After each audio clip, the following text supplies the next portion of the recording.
முகமது யூனுஸ் ராஜினாமா. பங்களாதேஷை விட்டு தெறித்து ஓடும் முகமது யூனுஸ் தற்போது தலைமறைவு. இத பத்தி தான் விரிவா பார்க்க போறோம். முகமது யூனுஸ் முதல்ல பிடிச்சு வந்து பங்களாதேஷ்ல இறங்கும்போதே, இந்த ஆள் ரொம்ப நாளைக்கு பங்களாதேஷ்ல வண்டி ஓட்ட முடியாதுங்கிறது எல்லாருக்கும் தெரியும். ஆனாலும் ரொம்ப அவசரமா இந்த ஆள் போனாதான் பங்களாதேஷ் தலையெழுத்தே மாத்த முடியும். காரணம் மிகப்பெரிய அறிவாளிடா, நோபல் பிரைஸ்லாம் வாங்கியிருக்காரு. அன்னை அமெரிக்காவோட ஃபுல் ரெக்கமெண்ட் ஐரோப்பா மொத்தமும் பின்னாடி நிக்குதுங்கிற மாதிரி ஒரு தோற்றத்தோட வந்து இறங்குனாரு முகமது யூனுஸ். இறங்கி அவர் செஞ்ச வேலை என்ன அப்படின்னா, ரோட்ல தான் எல்லாரும் நிக்கிறாங்க. எதுக்கு நிக்கிறாங்கன்னு அவனுங்களுக்கும் தெரியல. ஆனா அவனுங்கள ரோட்டுக்கு கூட்டிட்டு வந்தது ஒரு 100 பேருக்கு ஒரு தலைவன் அப்படின்னு இருந்து தானே ஆகணும். அப்படி ஒரு பெரும் கூட்டத்துக்கு ஒவ்வொருத்தனை தூக்கி அவர் பின்னாடி நிக்க வச்சுட்டாரு. காரணம் என்ன அப்படின்னா, இவனுங்க பூரா மாணவர் அமைப்பு அப்படின்னு தனியா ஒரு லேபிள ஒட்டி, இவனுங்களுக்கு இப்ப பதவி குடுக்குறேன் அப்படின்ட்டாரு. பதவி குடுக்குறியா? யோவ்! நீ என்ன அரசாங்கமா? இடைக்கால நிர்வாக குழுவோட தலைவன்டா நீ. நீ என்ன அரசாங்கம் மாரியா ஃபீல் பண்ற? அப்படின்னு கேட்ட, 1 டஜன் ஆட்கள ஷேக் ஹசீனாவோட ஆள் இவனுங்கலாம் தூக்கி உள்ள போடு, அடிச்சு விரட்டு அப்படின்னு சொல்லி சர்வாதிகார போக்க தான் காட்டினாரு. சரி எல்லாம் காட்டினாரு. அப்படியே லைட்டா நிர்வாகத்த காட்டிக்கிட்டாரா அப்படின்னு கேட்டா, நிர்வாகம்னா கிலோ என்ன விலைன்னு யூனுஸ் கேட்கிறாரு. அது எங்க அமெரிக்கால இருந்து வருமா? இந்தியால இருந்து வருமா? அது என்ன தடை பண்ணணுமா? இல்ல பேச்சுவார்த்தை பண்ணி அதுக்கு டாக்ஸ கீக்ஸ குறைக்கணுமா? சொல்லுங்க. பேசி முடிச்சிடலாம். அப்படிங்கிற மாரி தான் யூனுஸ் பேசிக்கிட்டு இருந்தாரு. அப்படியே பேசிக்கிட்டு இருந்தா கூட பிரச்சனை இல்ல. ஆனா வந்ததுலருந்து வேற ஏதாச்சும் செய்யணும்ல. செஞ்சா தானே வண்டி ஓட்ட முடியுங்கிறனால, இந்தியாவுக்கு எதிரான கருத்தையே மீண்டும் மீண்டும் சொன்னாரு. பாகிஸ்தானோட ஒன்றிணைந்தாரு. இது பெரிய அக்கப்போரா நமக்கு இருந்துச்சு. ரொம்ப நாட்களா இறங்கி அடிக்காம இருந்தோம். ஆனா பாகிஸ்தான் பஹல்காம் தாக்குதலுக்கு பதில் தாக்குதல் அப்படின்னு போனதுக்கப்புறம், நம்மளோட முழு ஃபோக்கஸும் பங்களாதேஷ் மேல தான் இருக்கு. காரணம் என்ன அப்படின்னா, பாகிஸ்தான நம்ம அடிக்கிறக்காக ஏற்பாடு பண்ணிக்கிட்டு இருக்கோம். நம்மளும் சண்டையில குதிக்கணும். அதாவது எப்பயுமே இந்தியாவ நோக்கி சண்டைக்கு கிளம்புனோம் அப்படின்னா, ஒரு வார்த்தை சொல்லுவாங்க. நல்லா யோசிச்சுக்க. சீனா ஒரு பக்கத்துல இருந்து வந்து அடிப்பான். பாகிஸ்தான் ஒரு பக்கத்துல இருந்து வந்து அடிப்பான். ஒரு நாட்டால 2 ராணுவ முனைகள்ல போராட முடியுமான்னு பார்த்துக்க அப்படிம்பாங்க. போராட முடியும், முடியாதுங்கிறக்குள்ளேயே தேவை கிடையாது. 2 பேரும் ஒண்ணா வரமாட்டீங்கடா.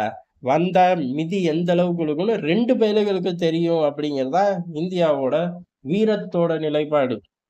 அப்படி இருக்கும்போது பாகிஸ்தான காட்டுன்னு காட்டுனோம். அவன் இவ்வளவு நாள் சேர்த்து வச்சிருந்த தீவிரவாத பயலும் ஒரே நேரத்துல முடிச்சு கட்டிட்டோம். ராணுவ தளங்களும் இல்லாம அவனுங்களே ராணுவ அகதிகளா திரியிறாங்க. ஆனா ராணுவ அகதியா திரியக்கூடிய தளபதிக்கு பதவி உயர்வு வேற. இப்படி அவனுங்களே பைத்தியம் பிடிச்சு திரியும்போது, நடுவுல நாங்களும் யுத்தத்துக்கு வருவோம்னு சொல்ற பங்களாதேஷ விட்டு வைக்கவே கூடாது அப்படின்னு இந்தியா முடிவு பண்ணுச்சு. முடிவு பண்ணதோட விளைவு ஏற்கனவே டிரான்சிட் பாயிண்ட்ட கட் பண்ணோம். அதுக்கடுத்து நீ ரோட்வேஸ் கிடையாதுடா. வடகிழக்குக்கும் உனக்கு என்ட்ரியே கிடையாது. எந்த ஒரு பொருளுமே பங்களாதேஷ்ல இருந்து இந்தியாக்குள்ள வரக்கூடாது. இந்தியால இருந்து பங்களாதேஷ்குள்ள போக்கூடாது அப்படின்னு கிரவுண்ட் ஜீரோவ நோக்கி கொண்டு போனோம். ஏறக்குறைய பாகிஸ்தான நோக்கி வர்த்தக ரீதியா என்னெல்லாம் அடிச்சோமோ, அதுக்கு கொஞ்சமும் குறைச்சல் இல்லாம அடிச்சோம். இப்படி அடிச்சா மட்டும் பத்தாது அப்படிங்கிறதுதான் அந்நாட்கள்லயே பெருசா பேசப்பட்டுச்சு. இந்தியா கிட்ட அங்க உள்ள தளபதிகள் பூரா இந்தியா கண்ட்ரோல் தான். ஒரு 2 பயலுகள தவிர மத்த எல்லா பயலுகளும் இந்தியா கண்ட்ரோல் தான். அவனுங்க ஏற்கனவே யூனுஸ்க்கு குடைச்சல் குடுத்துக்கிட்டே இருந்தாங்க. என்ன அப்படின்னா, தேர்தல வை. தேர்தல் வச்சு, அதுக்கப்புறம் நீ தேர்தல்ல நின்னு ஜெயிச்சு ஆட்சி அமைனா, அது எங்களுக்கு எந்த பிரச்சனையும் இல்லை அப்படிங்கிறது தான். ஆனா யூனுஸ் கிட்ட ஒரு கட்சி கட்டமைப்பு அதெல்லாம் ஒண்ணும் கிடையாது. நேரா வந்து தேர்தல வச்சா கூட யூனுஸ் எப்படியாச்சும் திருப்பி பிரைம் மினிஸ்டரா உட்கார வச்சிருக்கலாம்.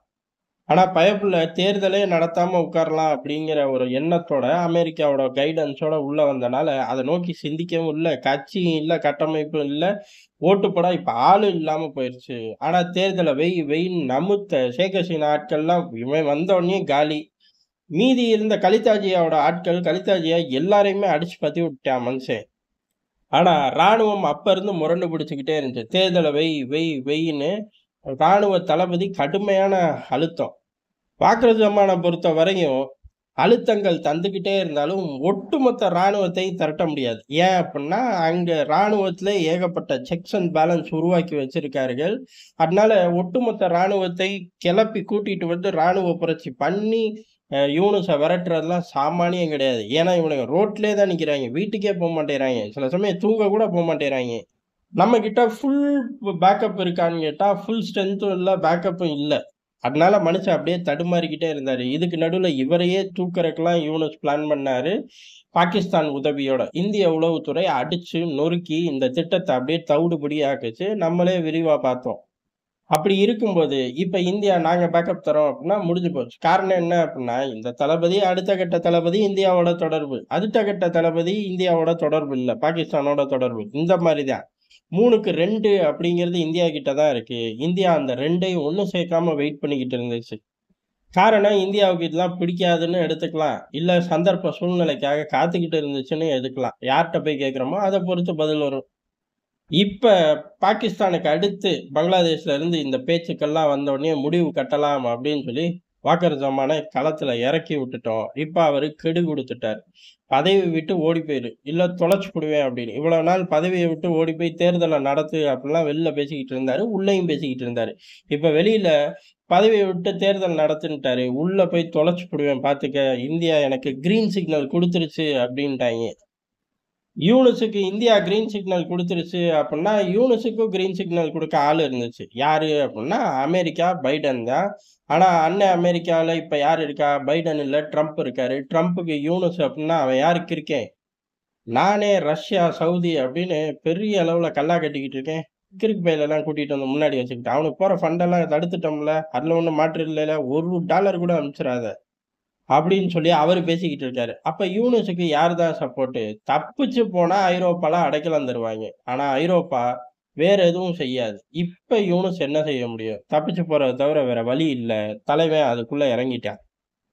பெரிய அரசியல்வாதின்னு நெனப்பு வந்துருச்சு. காரணம் என்ன அப்டின்னா, அங்க மாணவர் அமைப்ப விட்டு யூனுஸ் பதவி விலகுறாராமா, அப்படின்னு இப்ப தான் லைட்டா பேச வச்சிருக்காரு. ஏன் அந்த இத்துப்போன செய்திய நீங்களே வாயால வந்து சொல்ல மாட்டீங்களா? அப்படின்னு கேட்டா, அவரு அரசியல்வாதி ஆயிட்டாராமா. ராஜதந்திரத்த பிழிஞ்சு பங்களாதேஷ்குள்ள பாய விடுறாராமா. வாய்ப்பே இல்ல. இவரு பாஞ்சு தப்பிச்சு எந்த எல்லை வழியா ஓடப் போறாருங்கிறது தான் இங்க கதையே வருமே ஒழிய, இதெல்லாம் இப்போதைக்கு லாய்க்கப்படாது. ஆனா மாணவர் அமைப்ப விட்டு ராஜினாமா செய்ய தயாராயிட்டார். ராஜினாமா கடிதத்த எழுதிக்கிட்டு இருக்காரு. கையெழுத்து போட்டு பாக்கெட்ல வச்சுட்டாரு அப்படின்னு எல்லாம் சொல்றாரு. காரணம் ராணுவம் உஷாராயிருச்சு. ராணுவத்துக்கு கிரீன் சிக்னல் இந்தியால இருந்து வந்துருச்சு. இருந்தாலும் ஒரு டெம்ப்ளேட் கையில வேணும்ல. அந்த டெம்ப்ளேட் அப்படிங்கிறது யூனுஸ் கிட்ட இருந்தே எடுத்துக்கலாம். யூனுஸ் செய்யறது பூரா தற்கூரித்தனம் தானே! இப்பதான் தேசிய பாதுகாப்பு ஆலோசகர்ன்னு ஒருத்தர போட்டாரு.